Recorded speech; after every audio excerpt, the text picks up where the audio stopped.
हमारे आसपास के पदार्थ, इस पार्ट को पढ़ेंगे। हमारे आसपास के पदार्थ, मैटर इन आवर सराउंडिंग, इसके बारे में हम अध्ययन करेंगे। अब पदार्थ किसको कहेंगे? हमारे आसपास की सभी वस्तुएं जिस सामग्री से बनी हो उसे पदार्थ कहते हैं। यानी हमारे आसपास की सभी वस्तुएं पदार्थ से मिलकर के बनी हुई होती।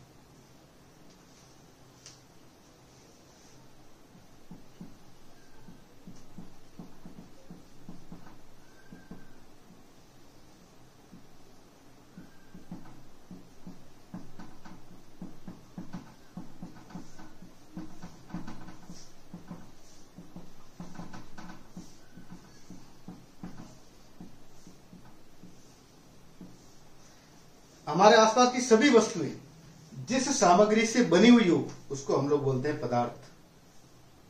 कौन कौन सी वस्तुएं हैं? कौन कौन सी वस्तु ऐसी होती है जो पदार्थ से बनी? यानी सभी वस्तुएं। जैसे हम कोई भी एग्जांपल ले सकते हैं, जैसे पेन, पेन है, पेंसिल है, कागज है, पशु,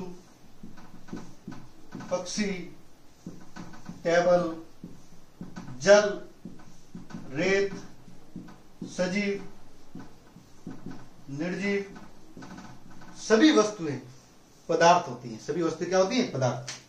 अब पदार्थ का एक द्रव्यमान होता है,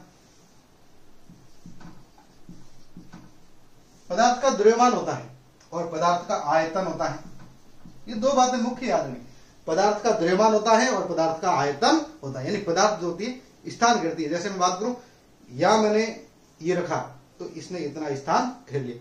कोई भी, जैसे पानी होता है, पानी को आप गिलास में लोगे तो आकार भले गिलास का बना लेकिन वो स्थान तो घेरता है। कटोरी में डालोगे तो कटोरी में भी स्थान घेरेगा। तो स्थान घेरती है। आयतन का मतलब स्थान का घेरना, वो आयतन है। तो ये पदार्थ था। अब भारतीय दार्शनिकों ने पदार्थ को 5 तत्वों में वर्गीकृत किया है।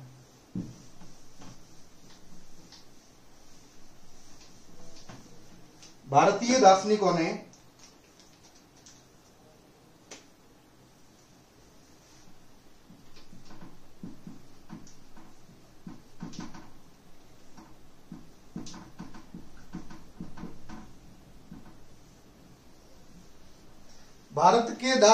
पदार्थ को 5 तत्वों में वर्गीकृत किया है, जिन्हें पंच तत्व कहते हैं। क्या कहते हैं? पंच तत्व।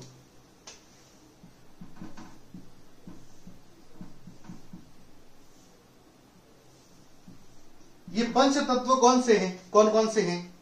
जैसे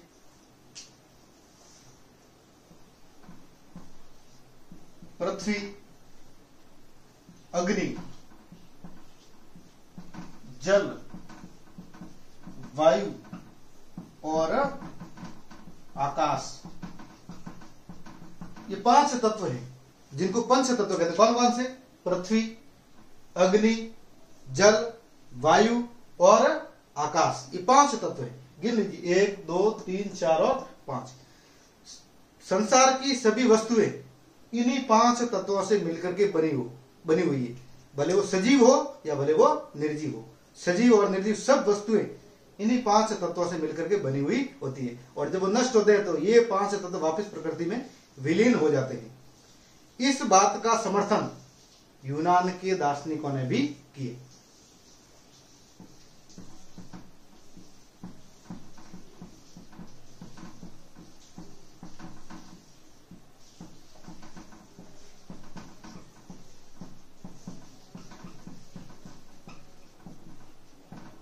यूनान के दार्शनिकों ने भारतीय दार्शनिकों के इस मत का समर्थन किया था। अब देखो, आधुनिक वैज्ञानिकों ने भौतिक एवं रासायनिक गुणों के आधार पर पदार्थ को 2 भागों में बांटा। कितने भागों में बांटा? 2 भागों। किसके आधार पर? भौतिक एवं रासायनिक गुणों के आधार पर।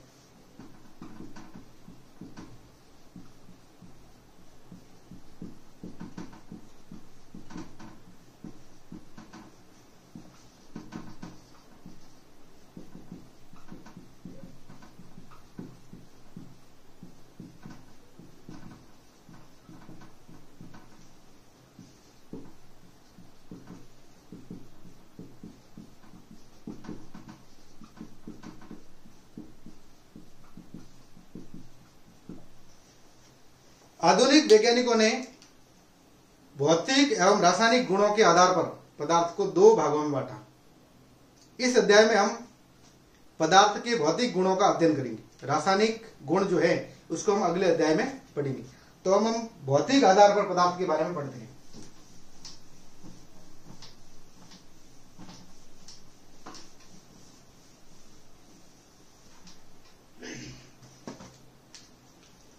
अब देखो पढ़ते हैं पदार्थ का भौतिक स्वरूप।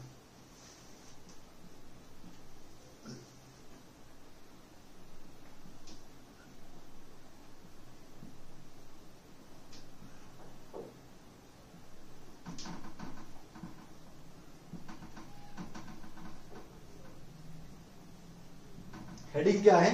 पदार्थ का भौतिक स्वरूप। इसमें सबसे पहले पढ़ेंगे पदार्थ किससे बना हुआ होता है।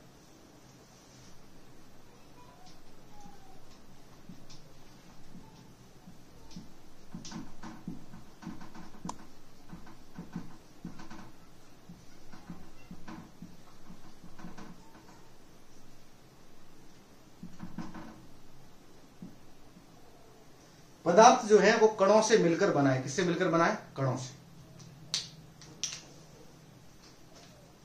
अब देखो पदार्थ के बारे में पहले दो मत थे। कितने मत थे? दो। इन दो बातें प्रचलित थी। दो बातें प्रचलित थी। कौन कौन सी? पदार्थ के बारे में पहला मत जो था, यानी प्रथम मत था, वो कहता था कि पदार्थ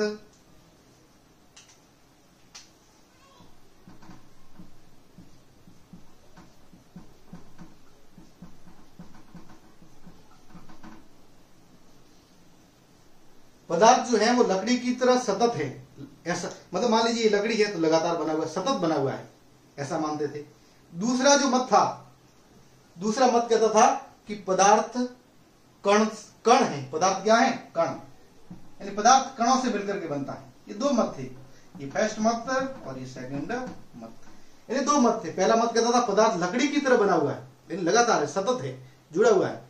और दूसरा मत कहता है पदार्थ कणों की तरह है, यानी रेत के कणों की तरह कह सकते, जल के कणों की तरह कह सकते, यानी किसी प्रकार के कणों की तरह बना हुआ है, ऐसा कहते।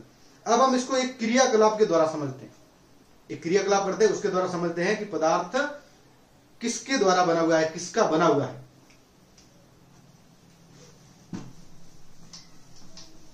इसके लिए हम लोग एक क्रियाकलाप करते हैं।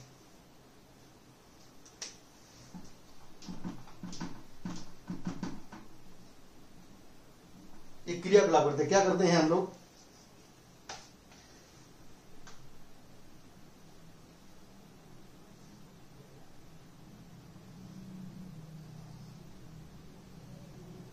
हमने एक बीकर लिया या गिलास लिया, कुछ भी लिया।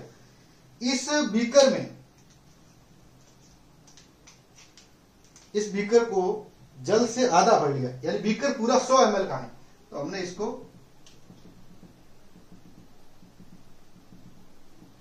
आधा जल से भर दिया और मार्क लगा दिया, यानी कि हमने इतना जल भराया था, चिन्हित कर दिया। हमने 100 ml का बीकर है, इसको आधा जल से भर दिया।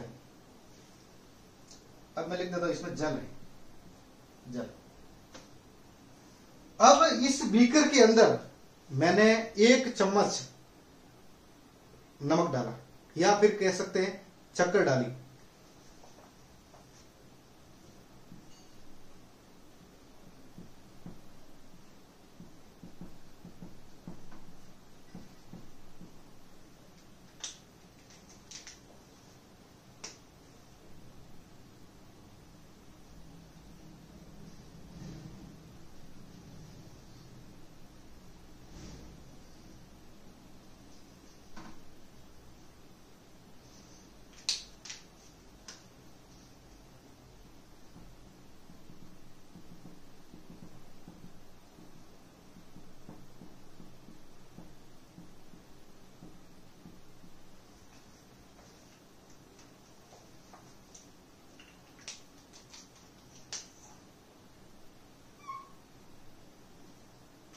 ये मैंने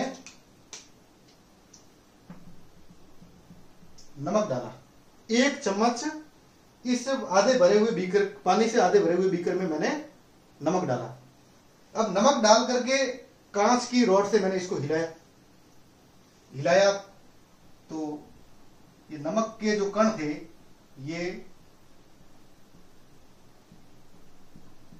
यहां बैठ गए। नमक डाल करके हिलाने से ये, पहले तो आप ऐसा कह सकते हैं नमक के कण यहां थे, ऐसे नीचे पेंदे में आ गए। फिर इसको हिलाने पर रॉड की सहायता से हमने इसको हिलाया तो क्या हो गया,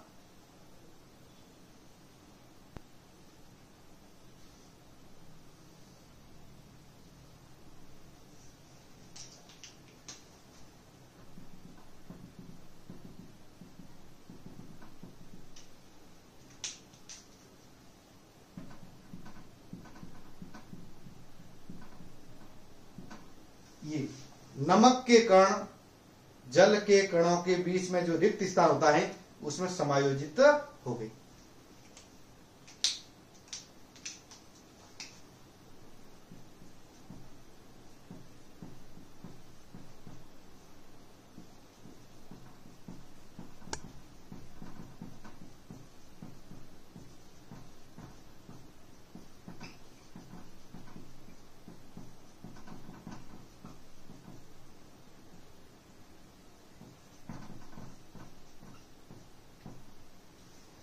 यानी कि आधे भरे बीकर के अंदर, आधे भरे जल के बीकर के अंदर जब नमक डाला तो वो नमक जल के कणों के बीच में जो रिक्त स्थान होता है उसके रिक्त स्थानों में ये समायोजित हो गए। इतने सूक्ष्म कण होते। इसका मतलब हम कह सकते हैं कि पदार्थ जो होता है वो कणों से मिलकर बना होता है। किससे मिलकर बना होता है? कणों से मिलकर के बना हुआ होता है। हम कह सकते हैं पदार्थ कणों से मिलकर के बना हुआ होता है। इसको आप डायग्राम बनाइए, इसको अपने नोटबुक में इसको लिखिए।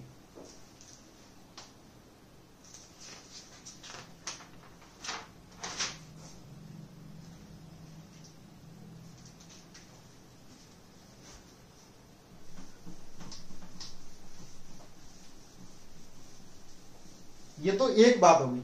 दूसरा पॉइंट है इसका कि पदार्थ के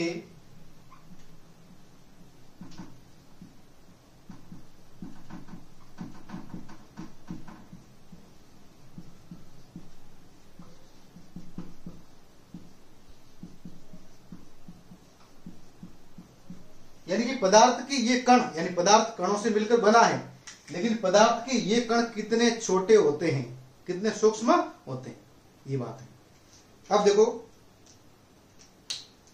पदार्थ के कण बहुत छोटे होते हैं जिसकी हम कल्पना भी नहीं कर सकते, हम कल्पना भी नहीं कर सकते, इतने सूक्ष्म होते हैं। अब इसको हम लोग एक क्रियाकलाप द्वारा समझते हैं। देखो,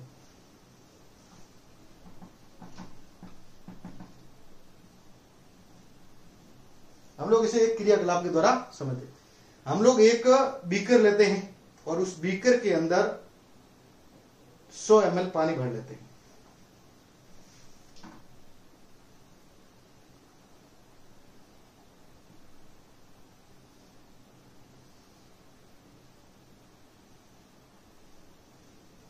ये बीकर लिया और इसके अंदर मैंने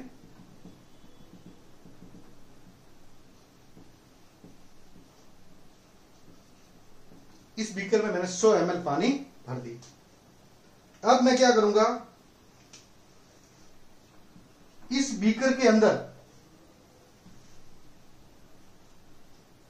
मैं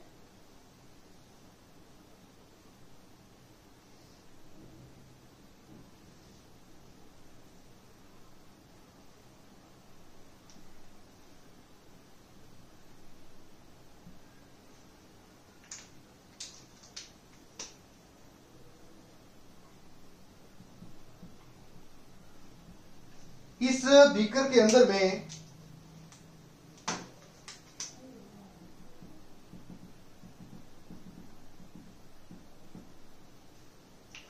एक या दो क्रिस्टल के MnO4 के डाल दूंगा, पोटेशियम पर मैग्नेट के डाल दूंगा। किसके डाल दूंगा? पोटेशियम पर मैग्नेट के दो क्रिस्टल डाल दूंगा, दो क्रिस्टल डाल दूंगा पोटेशियम पर मैग्नेट। अब पोटेशियम पर मैग्नेट के जब क्रिस्टल डाला और उसको कांच की रॉड से हिलाया तो विलियन बन गया। क्या बन गया? विलियन।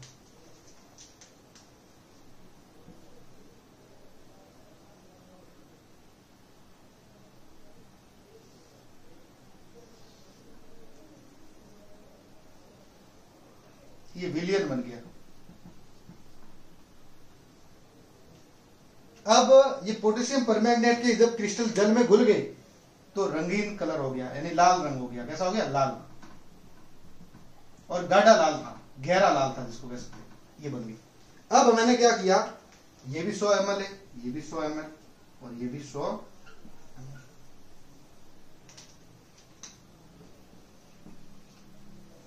अब मैंने क्या किया, ये जो विलियन बना है इस विलियन में से 10 ml, इस विलियन में से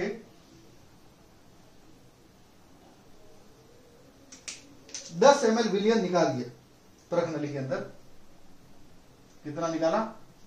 10 ml, 10 ml, 10 ml विलियन को मैंने इसमें से निकाल दी। अब मैंने क्या किया, एक बीकर लिया,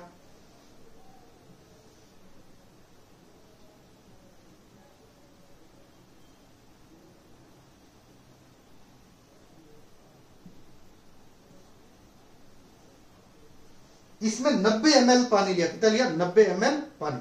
90 ml पानी के अंदर मैंने 10 ml इस विलियन को डाल दिया तो वापस विलियन कितना बन गया? 100 ml। 90 ml जल और 10 ml ये विलियन डाला, 100 ml बन गए। अब भी इसका रंग लाल है, रंगीन है। अब वापस मैंने क्या किया, इसमें से 10 ml वापस निकाल दिया, एक परख नली के द्वारा 10 ml निकाल दिया।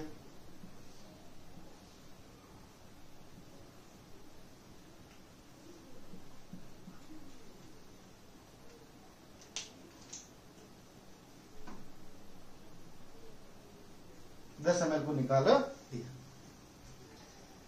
अब मैंने वापिस 90 ml पानी लिया,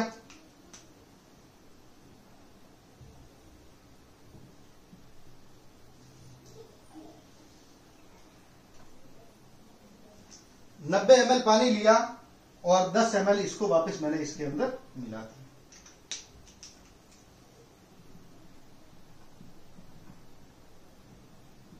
अब भी ये विलियन है, ये वापस 100 ml है। अब भी इसका कलर जो है वो रंगीन है, यानी इस विलियन का रंग जो है वो रंगीन है, लाल रंग अभी भी आ रहा है। ऐसा मैं लगभग 5-6 बार करता हूं, 5-6 बार ऐसा करता हूं, या 7-8 बार भी कर सकते हैं।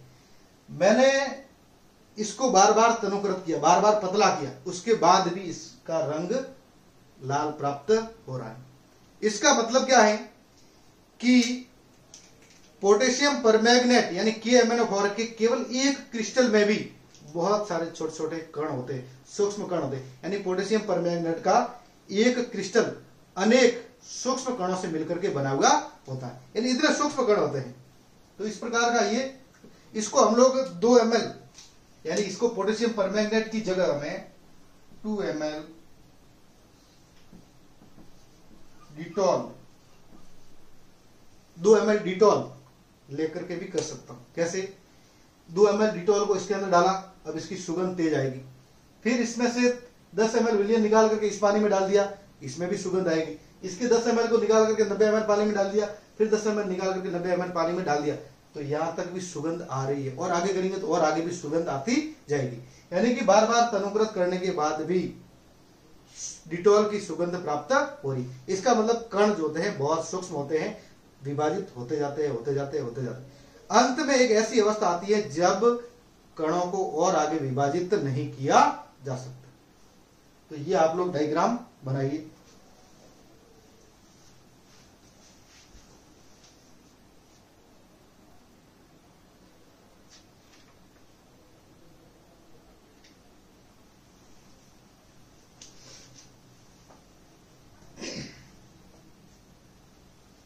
अब देखो अगला टॉपिक है पदार्थ के कणों के अभिलाक्षणिक गुण।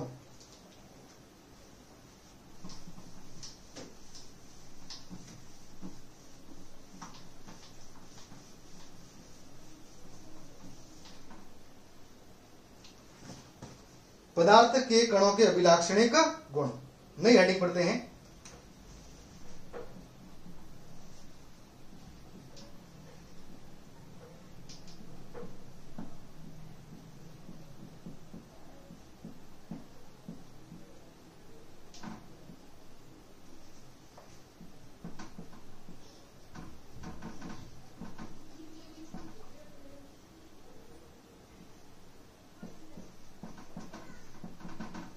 पदार्थ के कणों के अभिलाक्षणिक गुण, यानी पदार्थ के कणों के गुण क्या होते हैं, क्या गुणधर्म वो रखते हैं।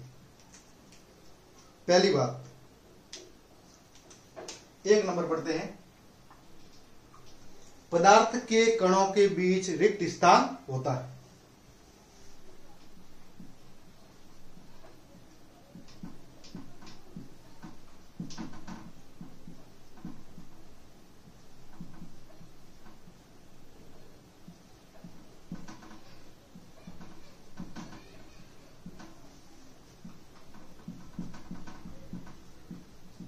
पदार्थ के कणों के बीच में रिक्त स्थान होता है, मानते हैं। जब हमने 1 नंबर क्रियाकलाप किया था उसके अंदर हमने पढ़ा था कि जब पानी के अंदर नमक डालते हैं या शक्कर डालते हैं तो वो पानी के कणों के बीच में समायोजित हो जाती है, या पोटेशियम परमैंगनेट के क्रिस्टल डालते हैं तो वो भी पानी के कणों के बीच में समायोजित हो जाते हैं। इसका मतलब पदार्थ के कणों के बीच में क्या होता है, रिक्त स्थान होता है।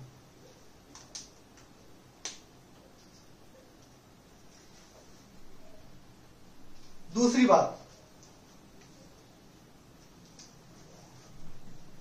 पदार्थ के कण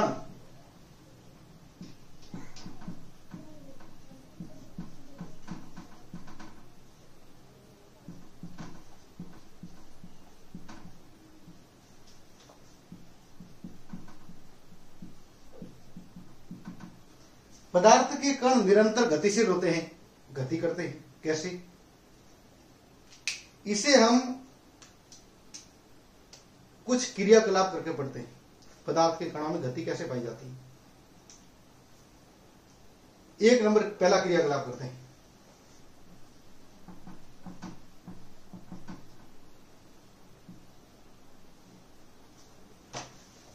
अब देखो हम लोगों को क्या करना है। एक तो बिना जली हुई अगरबत्ती, बिना जली हुई अगरबत्ती,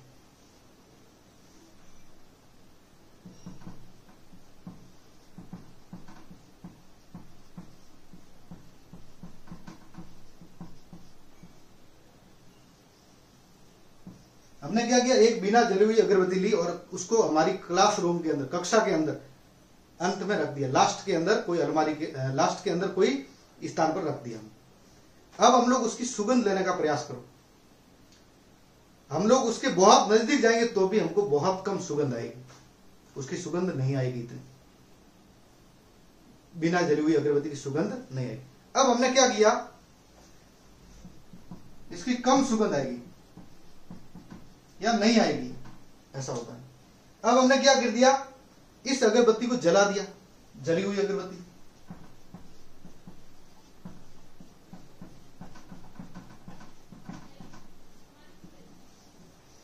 जली हुई अगरबत्ती थी, उसकी दूर से हम दूर खड़े हैं तो भी हमारे को क्या आ रही है, सुगंध आ रही है, आराम से आ रही है। चमेली की है, मोगरा की है, चंपा की है, किसकी बनी हुई है, उसकी हमारे को क्या आ रही है, सुगंध आ रही है। ऐसा क्यों हुआ, इसमें नहीं आ रही है, कम आ रही है, और इससे बहुत अधिक आ रही है, दूर से भी आ रही है, ऐसा क्यों हुआ? इसका कारण है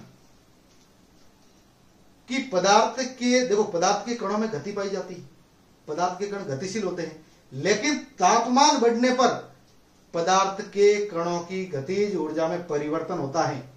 तापमान बढ़ने पर पदार्थ के कणों की गतिज ऊर्जा तेज हो जाती है, और जब गतिज ऊर्जा तेज हुई, पदार्थ भी के कण भी तेजी से विस्तृत होते हैं।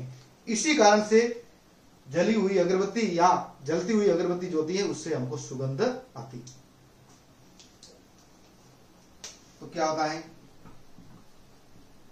पदार्थ के कणों में गतिज ऊर्जा होती है। तापमान बढ़ने पर पदार्थ के कणों की गतिज ऊर्जा बढ़ जाती है। तो पदार्थ के कण भी तेज गति से फैलेंगे। इसको हम एक और क्रियाकलाप द्वारा पढ़ते हैं।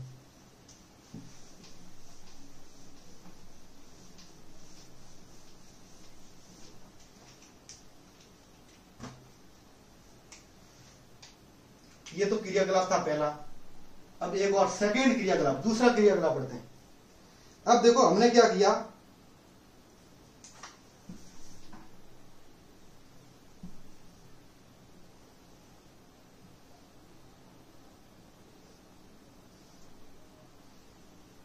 हमने 2 बीकर लिए।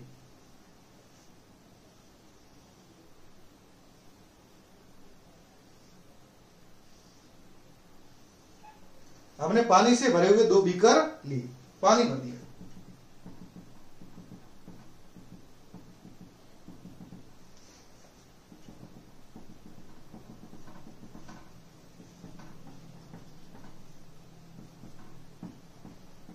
यानी जल से भरे हुए, जल से आधे भरे हुए या भरे हुए कह सकते हैं। हमने 2 बीकर लिए। अब एक बीकर में तो हम लोग क्या डाल रहे हैं, स्याही डाल रहे हैं।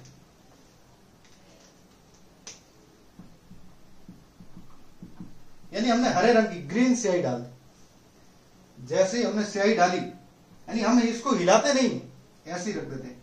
जैसे ही हमने स्याही डाली तो ये पूरा पानी जो था ये ग्रीन हो गया। यानी बहुत कम समय के अंदर पूरी स्याही इसके अंदर फैल गई।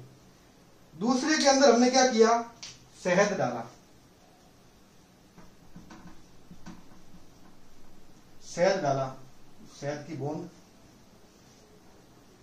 यानी जल्दी से देखा तो शहद की बूंद जा डाली, वहीं पड़ी हुई। स्याही डालते ही पूरे पानी में फैल गई और शहद जो था एक किनारे है। ऐसा क्यों होता है? अब देखो, स्याही के कण अधिक तेजी से फैल गए, जबकि शहद के कण अधिक तेजी से नहीं फैले। क्यों? क्योंकि स्याही के कणों में विसरण अधिक हो रहा है, इसके कणों में विसरण कम हो रहा है। दूसरी बात, स्याही अत्यधिक तनु थी, शहद जो था वो क्या था, सांद्र था, गाढ़ा था, तो उसको फैलने में थोड़ा समय लगा।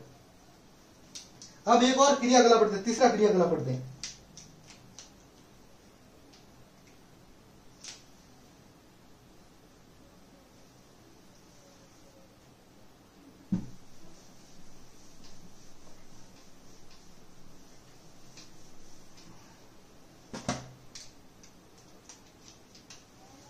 तीसरा क्रियाकलाप, 3 नंबर क्रियाकलाप पढ़ते हैं।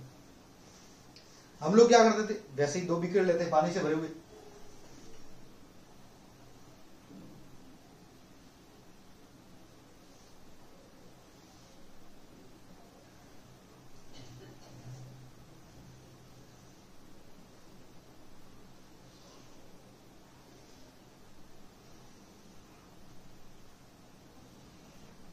हमने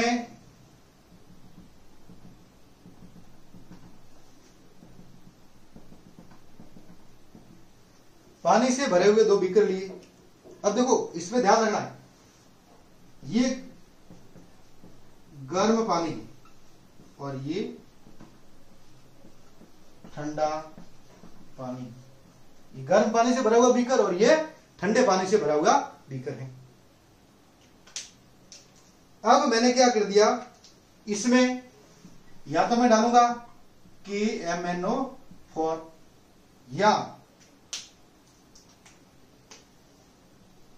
या फिर डाल दो इसमें CuSO4, या तो पोटेशियम पर मैंगनेट डाल दो या फिर कॉपर सल्फेट डाल दो। दोनों में से कोई एक डालना, दोनों नहीं डालने।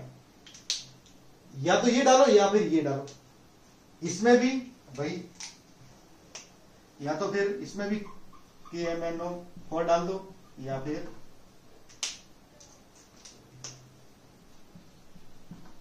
CuSO4 डाल दो। दोनों के अंदर डाल दिया। ये गर्म पानी है और ये ठंडा पानी है, हिलाएंगे नहीं, दोनों को कुछ डाल करके कुछ समय के लिए इन दोनों को रख देते हैं। थोड़े समय बाद प्रेक्षण लीजिए, इनको देखिए क्या परिवर्तन हो रहा है। अब इनको हम लोग देखेंगे तो यानी कि हमने KMnO4 डाला है तो थोड़े ही समय के अंदर ये पूरा जल जो था ये रंगीन हो जाएगा, लेकिन ये धीरे धीरे होगा। ऐसा क्यों? यानी कि ये तुरंत या जल्दी से KMnO4 इसमें घुल जाएगा, अपने आप घुलित हो जाएगा, जबकि ये धीरे धीरे होता है। ऐसा क्यों? क्योंकि ये गर्म पानी है, ये तापमान वाला पानी है, तो तापमान के बढ़ने पर कणों की गतिज ऊर्जा में परिवर्तन होता है। यानी कि तापमान बढ़ने पर कणों की गतिज ऊर्जा बढ़ जाती है, इसलिए कण अंतर्मिश्रित भी जल्दी होते हैं, कणों में गति अपने आप आ जाती है। इसका मतलब हम लोग कह सकते हैं कि पदार्थ के कणों में निरंतर गतिशीलता पाई जाती है, यानी पदार्थ के कण निरंतर गति करते हैं और वह तापमान बढ़ने पर ज्यादा हो जाती है। अब देखो दो अलग अलग पदार्थों का आपस में अंत मिश्रित होना क्या कहलाएगा? विसरण। इसको मैं लिख देता हूं। दो अलग अलग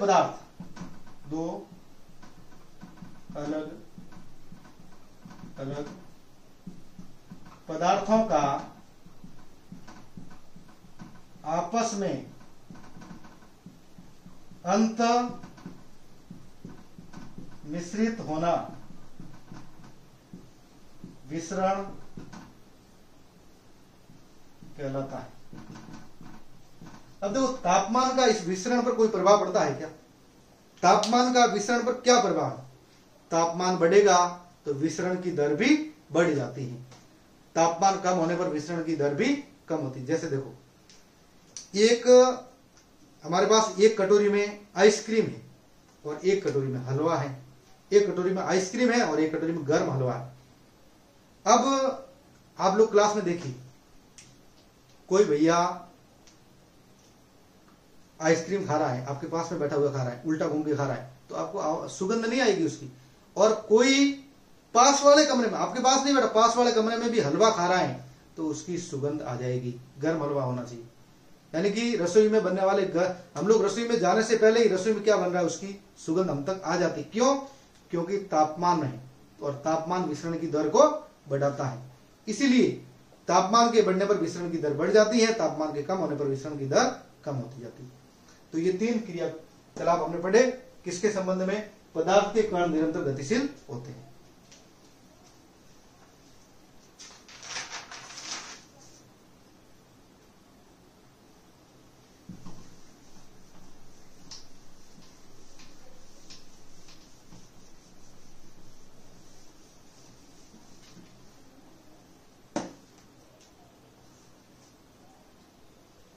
अब तीसरी बात, यानी पदार्थ के कणों के अभिलाक्षणिक गुणों का तीसरा पॉइंट पढ़ते हैं। क्या है?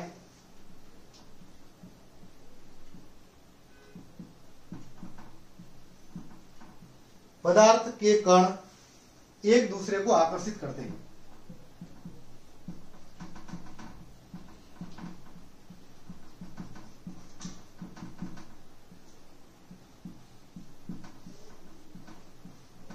पदार्थ के कण एक दूसरे को आकर्षित करते हैं। कैसे? यानी कि पदार्थ के कणों के बीच में एक बल कार्य करता है। पदार्थ के कणों के बीच में एक बल कार्य करता है जो पदार्थ के कणों में अलग अलग सामर्थ्य या क्षमता का होता है और अलग अलग सामर्थ्य है तो पदार्थ के कणों को अलग अलग प्रकार से बांधे रखता है, आकर्षित किए हुए रखता है। इसको भी हम एक क्रियाकलाप के द्वारा समझ सकते हैं।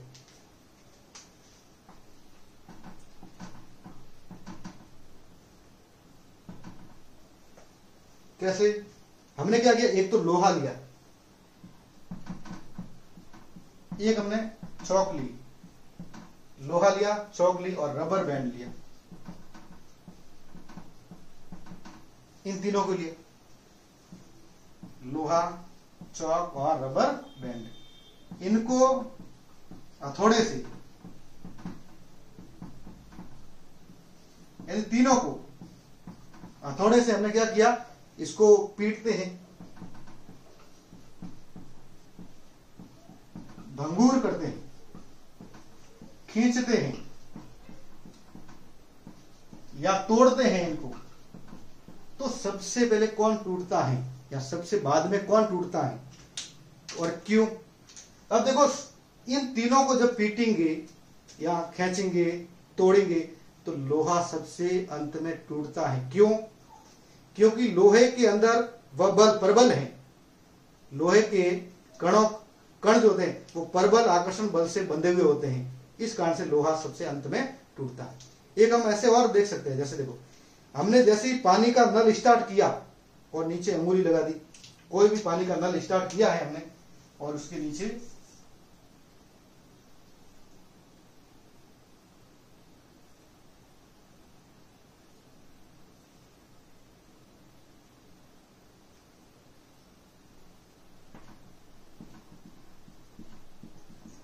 पानी का नल स्टार्ट करके इसके नीचे हमने क्या किया, हमारी अंगुली ले गई, ठीक है ना। हम लोग पानी का नल स्टार्ट करके उसके नीचे अंगुली ले गए, तो क्या वो पानी की धार हमारे अंगुली को काटती है क्या? नहीं। क्यों? क्योंकि इसके कणों के बीच में ज्यादा परबल आकर्षण बल नहीं होता है, ठोस की अपेक्षा कम होता है, इसलिए ये तरल होता है और पानी अंगुली को नहीं काट पाता। तो पदार्थ के कण एक दूसरे को आकर्षित करते हैं क्योंकि इनके बीच में यानी पदार्थ के कणों के मध्य आकर्षण बल कार्य करता है और अलग अलग पदार्थों के अंदर इसकी सामर्थ्य अलग अलग होती है। तो आज इतना ही, इसे उतार लीजिए, याद कर दीजिए। अगले टॉपिक्स के अंदर हम लोग पदार्थ की अवस्थाएं पढ़ेंगे। पदार्थ की 3 अवस्थाएं होती हैं, ठोस, द्रव और gas, solid, liquid and gases. इसके बारे में हम लोग कल बात करेंगे।